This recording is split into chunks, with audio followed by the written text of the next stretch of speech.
ក្រុមហ៊ុន TL Agri-Food Import and Export Co Ltd មានមោទនភាពប្រកាសពីការនាំចេញគ្រាប់ស្វាយចន្ទីឆៅ M23 ចំនួន50តោនដោយជោគជ័យជាលើកដំបូងពីប្រទេសកម្ពុជាទៅកាន់ប្រទេសឥណ្ឌា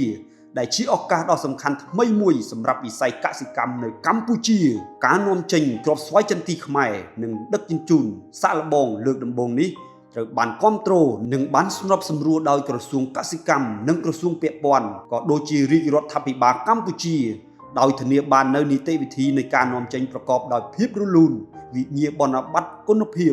និងការអនុលោមតាមលក្ខណៈអន្តរជាតិកិច្ចសហប្រតិបត្តិការរវាងរោងចក្រ TL Agri-Food Import Export Co Ltd ក្នុងស្រុកនិងភ្នាក់ងាររាជរដ្ឋាភិបាលបានធ្វើឲ្យសមិទ្ធផលនេះអាចកើតមានឡើងទៅបាន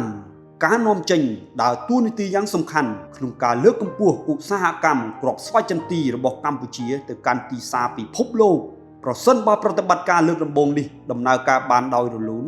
ជាពិសេសដៃគូប្រទេសឥណ្ឌាត្រូវបានគេរំពឹងថានឹងបង្កើនបរិមាណនាំចូលរបស់ខ្លួនយ៉ាងច្រើនបន្ថែមទៀតនាពេលអនាគតដ៏ខ្លីខាងមុខនេះដោយបង្កើតឱកាសកាន់តែច្រើនសម្រាប់កសិករកម្ពុជានិងពង្រីកសក្តានុពលនាំចេញជួយដល់សេដ្ឋកិច្ចរបស់ប្រទេសជាតិផងដែរក្រុមហ៊ុន TL Agri-Food Import and Export Co Ltd នៅតែបដិញ្ញារក្សាស្តង់ដារគុណភាពពង្រីកភាពជាដៃគូអន្តរជាតិនិងរួមចំណែកដល់កំណើនសេដ្ឋកិច្ចជាតិប្រកបដោយចីរភាពនៃការនាំចេញកសិផលរបស់កម្ពុជាទៅកាន់ឆាកអន្តរជាតិ